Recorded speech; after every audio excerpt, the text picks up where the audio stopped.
요즘 사는 재미가 없어요. 사는 재미가 없어요. 마음에 기쁨이 없어요.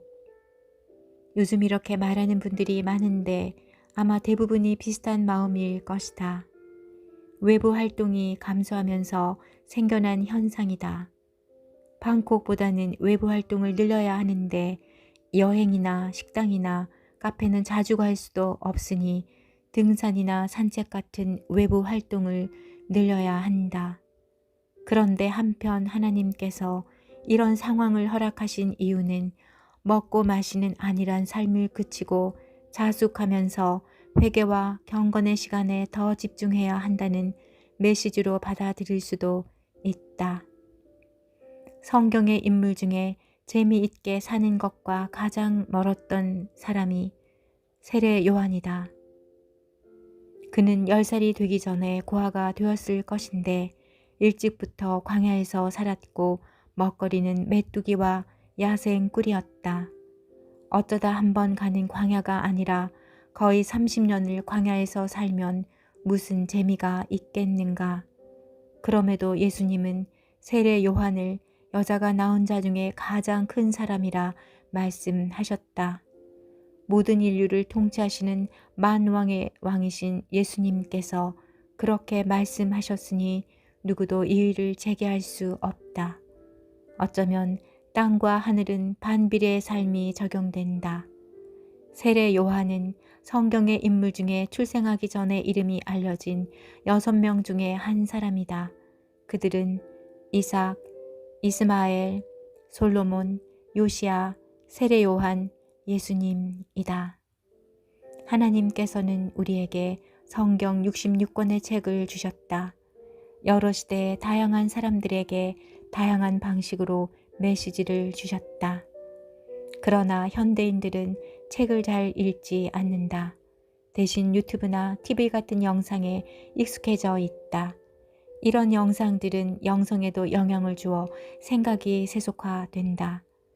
다양한 관점과 사고에 도움을 주면서 성숙하게 만드는 책들을 더 읽어야 한다.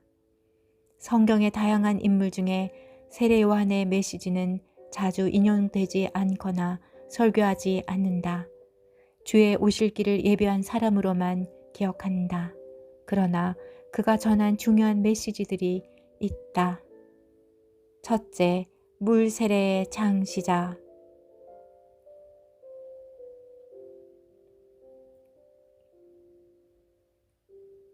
요한은 물 세례의 목적이 회개하기 위해 주는 것이라 말했다. 교회 시대의 세례는 기독교의 입교를 증명하는 의식으로 사용된다.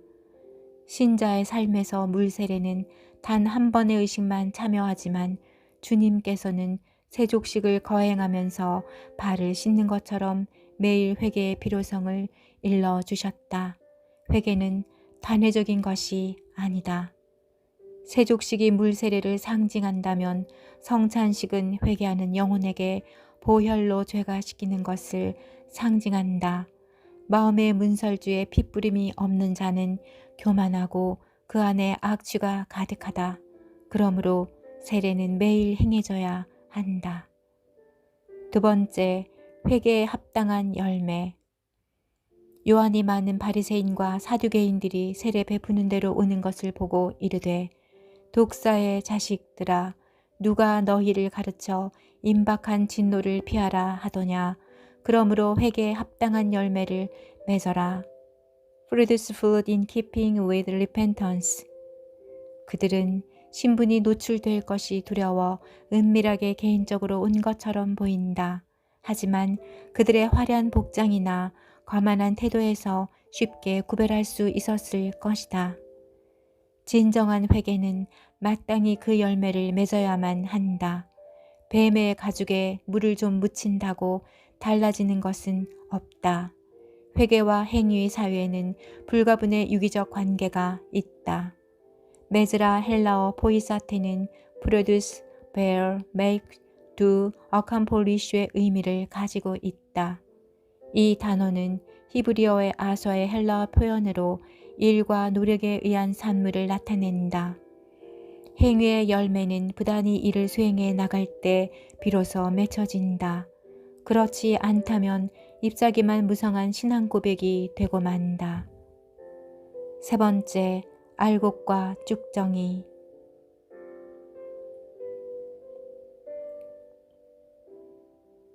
손에 키를 들고 자기의 타작마당을 정하게 하사 알곡은 모아 곳간에 들이고 쭉정이는 꺼지지 않는 불에 태우시리라.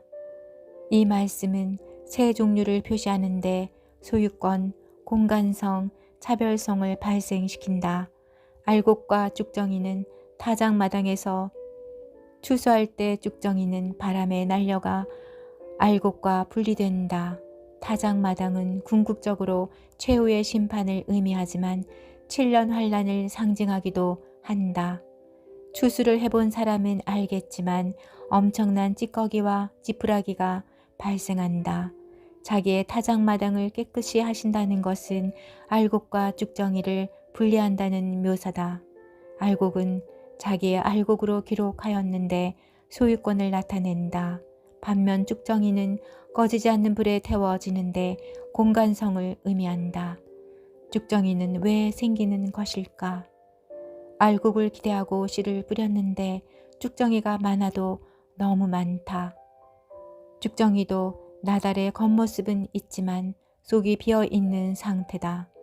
속이 비어있다는 것은 행함이 없는 신앙을 의미한다. 알곡은 선한 행위들이 차곡차곡 쌓인 상태로 여물진 상태다.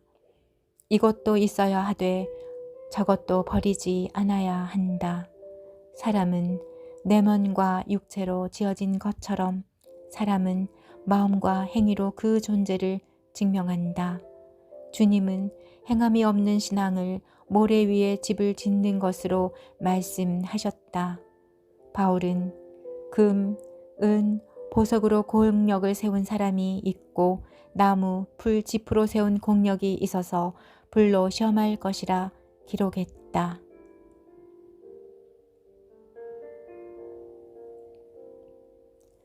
마치 성열처럼 매일매일의 행위의 열매들이 꽉 차 있다. 행위란 비단 구제나 선행, 계명을 지키는 것, 사역만을 의미하지 않는다. 겸손, 사랑의 말, 팔복의 성품, 하나님의 말씀에 순종하는 것을 함축적으로 표현하는 것인데 이 모든 것을 열매로 칭하기도 한다. 곡식에서 알곡과 쭉정이를 분리하는 것은 주님의 말씀에서도 중요한 핵심 메시지 중 하나다. 그물에 잡힌 물고기 중에서 좋은 물고기와 나쁜 물고기를 분리한다. 양과 염소를 분리하고 곡식과 가라지를 분리하고 좋은 나무와 나쁜 나무를 구별한다. 네 번째, 가장 큰 자의 가장 위대한 말. 세례 요한의 마지막 증언은 가장 위대한 말을 남겼다. 그분은 점점 위대해져야 하고 나는 점점 더 작아져야 한다. 잠시 그분을 의심했던 것은 이 말 한마디로 상쇄되고도 남았을 것이다. 이러한 일은 자연적인 현상이 아니라 하나님의 뜻에 의해 반드시 그렇게 되어야 한다. 아침 해가 떠오르면 잠시 반짝거렸던 별빛들은 자취를 감추고 만다. 세례 요한은 나서야 할 때 용감하게 나서서 메시아를 증언했고 물러서야 할 때 미련 없이 무대에서 사라진 위대한 예언자였다. 지금은 고독과 침묵의 시간. 천국의 거주자는 모두 행복한 상태로 영혼을 보낸다. 하지만 천국의 거주자는 서열이 있고 거주하는 장소가 달라지는 곳이다.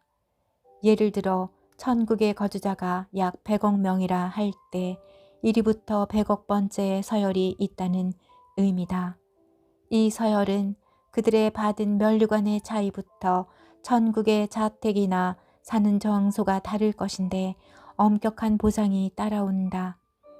현대 교회는 이런 상급과 영광에 대한 보상을 가르치지 않고 쉬운 구원만 말하기 때문에 많은 신자들이 쭉정이가 된다. 세례요한의 때부터 지금까지 천국은 침노를 당하나니 침노하는 자는 빼앗느니라. 천국이 침노를 당한다는 의미는 천국의 보화를 쌓아놓는 일과 관련되어 있다. 천국에서 누릴 영광과 상급을 추구한다는 의미다. 사탄은 그들이 행위라는 말도 들어도 치를 떨도록 프레임을 조작했다. 그런 다음 나가서 범죄하고 타락하고 세상의 조롱거리가 되고 하나님의 이름을 모독하게 만들었다. 신자들은 땅에서 누릴 복과 행복에 대해서는 관심이 많지만 천국에서 누릴 복에 대해서는 소극적이거나 심지어 폄하시키는 사람들이 많다. 성경을 오해하고 잘못 배웠기 때문이다. 보상은커녕 알곡과 쭉정이는 곡간과 불못이라는 최종 종착역을 가르는 결과를 만들어낸다. 쭉정이는 아무리 많아도 쓸모가 없다. 맛을 잃은 소금은 아무리 많아도 쓸모가 없다. 빛을 잃은 등은 아무리 많아도 밤을 밝히지 못한다. 신부의 영성은 마음과 행위가 모두 깨끗하고 합당한 자들이다. 그들을 처음 익은 열매로 칭하는 이유도 그들의 삶이 성녀알처럼 차곡차곡 착한 행실로 채워져 있기 때문이다. 신부의 영성이 빛을 발하는 근원은 예수 그리스도를 통하여 나온다. 세상을 사랑하고 음녀의 방식을 따라가는 자들은 빛을 낼 수 없으며 아름다운 열매도 맺을 수 없다.